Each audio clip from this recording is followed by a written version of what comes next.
Welcome to this episode of Inside Rangers Football. As always, I'm your host, Brant Freeman, joined by Rangers head coach Larry Hill. Smithson Valley ended the regular season with a tough loss against Steele on the road this past Friday, 20-6. The Rangers end the regular season with a record of 8-2 and a second-place finish at a very difficult 27-6A district with a record of 5-2. Coach, let's start by looking back at the game against the Knights this past Friday. Very competitive. It was only a two-score game because of a late long play by the Knights, so really it was back and forth in terms of defensive plays and forcing punts, and it was a kind of a defensive slugfest, on Friday. So what did you take away from the game? Well, just that, it was two teams really getting after each other, had a real deep in the playoff feel about it, an atmosphere, and you like being in those situations, but I think it just boiled down to a couple of things, mainly explosive plays. I think we snapped the ball 73 times to their 50. Normally if you possess the ball that much more, you're probably going to win. But, I think they had over 150 yards on 3 running plays. Three explosive plays that all either were touchdowns or led to touchdowns. Ultimately, that and our lack of explosives. They had 8 explosives, we had 3. Against good teams, you're going to have a hard time driving the ball consistently all night. I think both offenses experienced that. So at some point, you got to get some big chunk plays that lead to touchdowns. And then I think our own offense having 3 possessions in or around the 10-yard line or even inside the 10 and coming away with no touchdowns and only 2 field goals, And so ultimately, that was it. Your margin for error is pretty small in a game like that. And we were a little disappointed in the result. We really were. We felt like we had an opportunity to win a district championship and maybe played well enough to do it. But those things, in the end, and you've got to credit Steele for doing it. They made those 3 explosive plays. They made those stops in the red zone, and hats off to them. So on we go. It's interesting. We kind of look back at last year's game, and it felt like this one played out pretty similar to the one from a year ago. Yeah. But you mentioned the red zone and settling for field goals, not scoring touchdowns. The week before against East Central, you had a couple of turnovers right around the red zone as well. Is there any concern going into the playoffs about red zone execution these last couple of games? Well, there's always a concern. When you get an opportunity to get points, you've got to come away with some. I mean, that's just how it is, intense white-knuckle type games. And, we took better care of the ball. We did not turn the ball over the other night. We just, third down inside the 10 a couple of times, just weren't able to convert. And you're going against a pretty good defense there. Those guys are 10-0 for a reason, and people have had a hard time scoring points. So, I think you got to be careful not to overanalyze. We told our players that after the game and even this week. When you play good teams week after week, on a weekly basis in our league, not every drive is going to end like you want. Not every defensive series is going to end like you want. You don't always get what you want, like maybe you can when you play in a less competitive league. And so it is a concern, to answer your question, a roundabout way, but at the same time, we're going to be okay. I know he never got loose, but you did get Travis Mccracken back in this game. Wasn't available for you for East Central. Right. Gave him the ball 21 times. How did he look to you on Friday? Well, did some nice things. Found some creases. You could tell he'd been out a little bit rusty. He would tell you that, but playing a little bit less pain in the elbow, and I think every week that's going to get better. And so.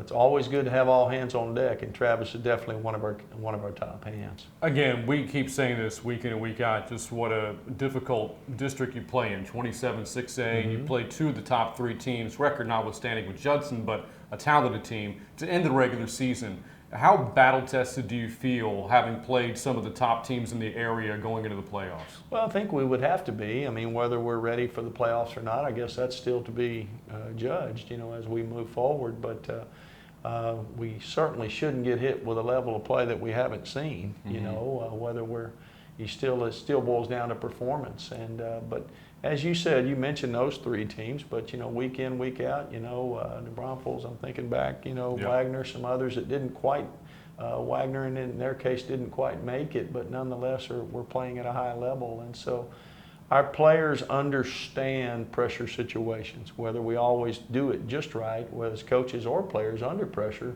don't know, but we won't be guilty of not having been in that situation. So again, a tough end of the regular season, yes, but Smithson Valley played valiantly in a losing effort this past Friday against Steele, and the Rangers also made their share of plays. So with that, let's take a look at this week's Plays of the Week. Yeah, let's go take a look. Our first play of the week is a defensive play. It's early in the ball game. It's a big 4th down stop. You can see Steele's on our end of the field, and it is a 4th and 1 call. And you know, we got to get a stop. We're protecting the 3-0 lead, and we're going to focus on some guys here that they're going to run the ball to our left, and we've got 3 defenders there who are going to make a play for us. You've got, let's back that up and ID those guys. We've got Malachi Lane there on the extreme left, and McLean Garrett just inside of him, a junior, and then a sophomore, Jackson Maynard here. And they're going to starve off the running lane that Steele's trying to run in, trying to run it inside. Now we force the ball to go outside where we've got some help. When they do, the ball's on the ground, we knock it loose. David DeHoyos, and then eventually Garrison Eggleston's going to scoop that thing. We stop them short even without the fumble, but obviously we stop the 4th down, give our offense the ball back. An often overlooked part of our kicking game is our punt team. You know, we've been fortunate we haven't punted just a ton this year, but so we don't want to diminish the contributions of Manny Osorio, our punter. He's averaging over 44 yards a punt on the season. This is early in the ball game. We focus on our deep snapper, Caden Baumgartner, another senior. Both those guys do a tremendous job. Just watch the speed that the ball gets back to him. If you watch that ball's in his hands now and the ball's out. And then he's doing a tumble punt, line drive punt on purpose away from the returner. Ball hits the ground, we get maximum roll. This actually ends up being a 47-yard punt, which flips the field. And you know, you don't focus on that a lot, but that matters to your defense. And if your defense can hold, it matters to your offense on the trade of punts when we get great field position. Look at it from the end zone. There's Manny in the back there. There's Caden in the front. We'll focus on the speed of their deep snap. You can see that thing is right on target and with a lot of speed on it. And again, the ball's away. And there's their returner. Manny then is purposely kicking the ball away from him where he can't field it. It's on the ground, it's rolling, but we've got him surrounded, but he doesn't have a whole lot of choice. He lets it go, and a couple of our guys end up downing it on the other end. An often overlooked factor in any ball game, and they did a great job the other night.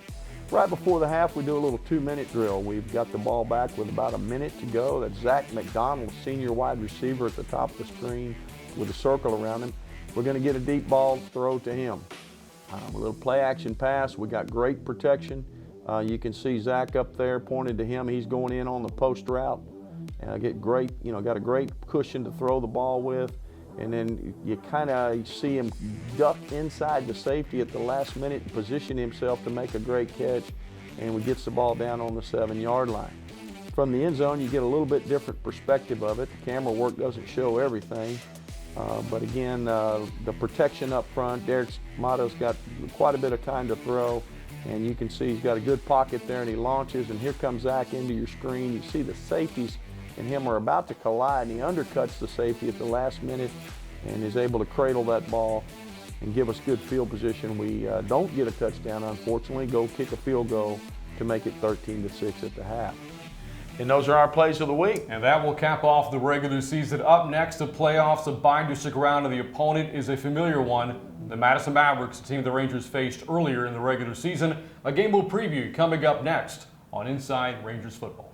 Jeremy, Jeremy, Jeremy, Jeremy, Jeremy, guys!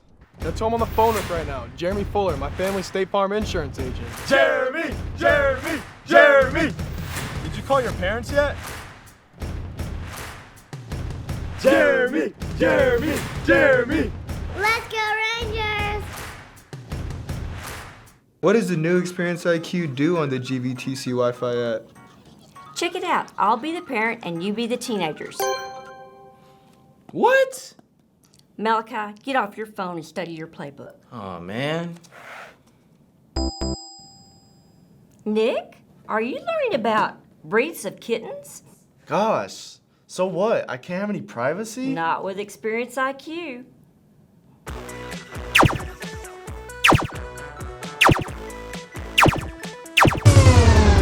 Miss Moore, what are you doing here? Time to do your homework, Starfighter. But I was- Nope, homework now. I don't like Experience IQ.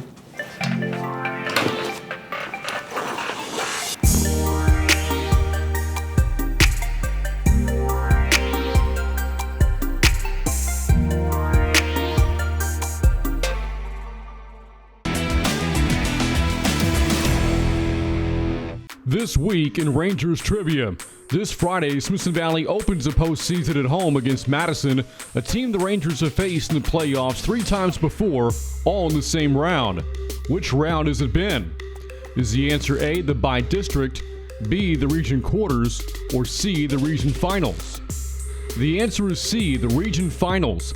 The Rangers and Mavericks have faced each other in the 2002, 2005, and 2007 region finals, with Smithson Valley taking 2 of those 3 matchups.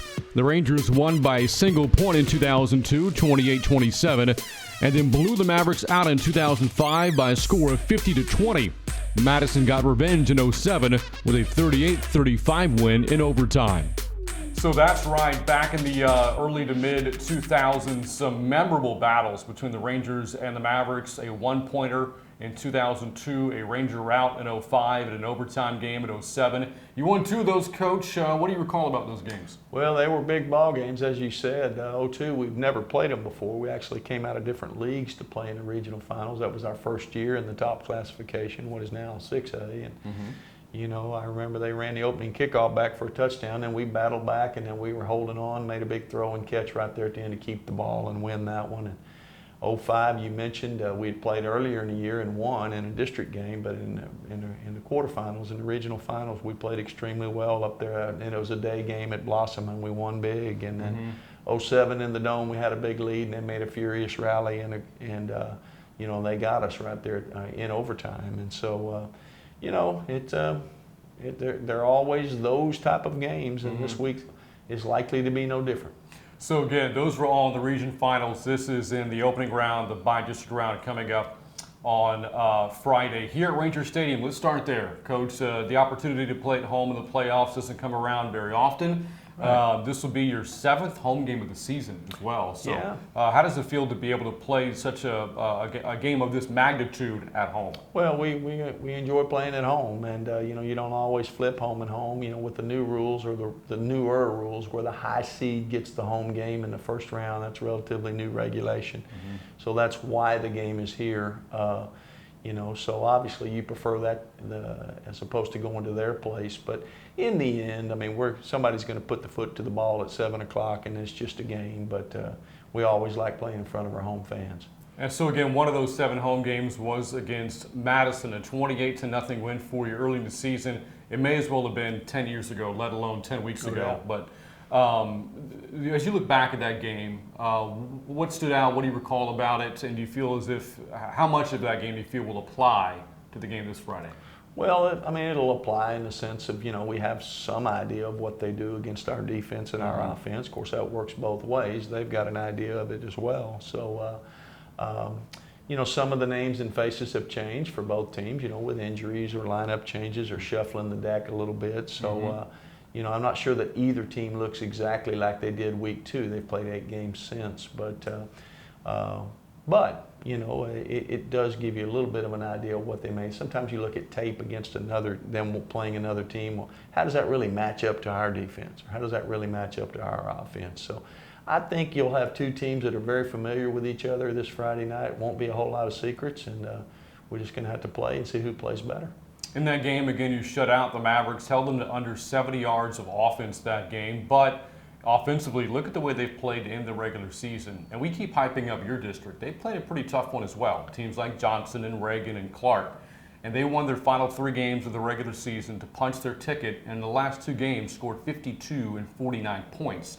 But it would argue be tough to shut out an offense like that again. So offensively, what are you expecting this time around? Well, they're pretty balanced between the run and the throw. You know, they've got a couple of running backs that are capable and have shown the ability to score from anywhere. Several receivers, one in particular that they move around and look for ways to get him the football.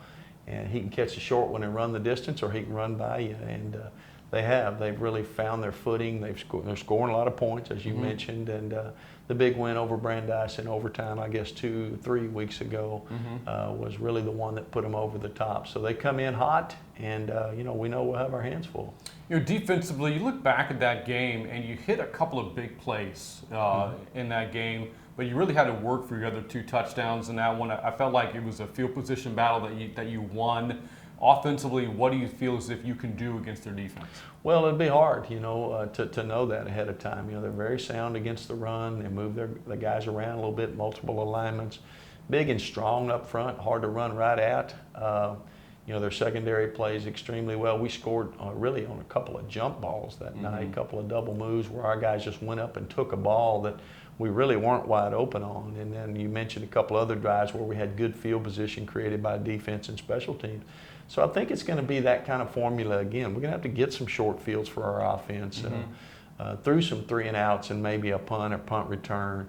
And then when we get opportunities in the red zone, we got to go score, as we mentioned, as we talked about earlier in the show.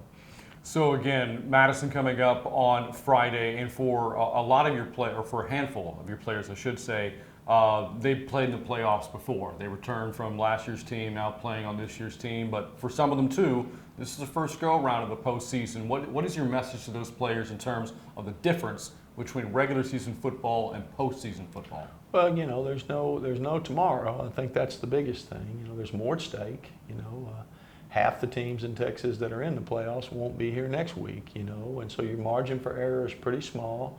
But at the same time, it really, you know, let's handle Monday, let's handle Tuesday, let's handle Wednesday, let's handle the meetings, let's handle the practice drills and things like that. You know, cross your T's, dot your I's during the week, and then it's just football. And you know, yeah, there's a little more at stake, and there's a little more eyes on you, and you know, a lot of teams at a lot of places have already quit playing, and you're one of the fortunate ones to keep going. But ultimately, you got to keep doing well what you did well enough to get here. All right, Coach, best of luck against the Mavericks. Thank you, Brant. Again, Smithson Valley against Madison this Friday at 7 o'clock right here at Ranger Stadium. We'll have the game for you on the Rangers Network. For head coach Larry Hill, I'm Brant Freeman. Thanks as always for tuning in, and we'll see you next week for more Inside Rangers Football.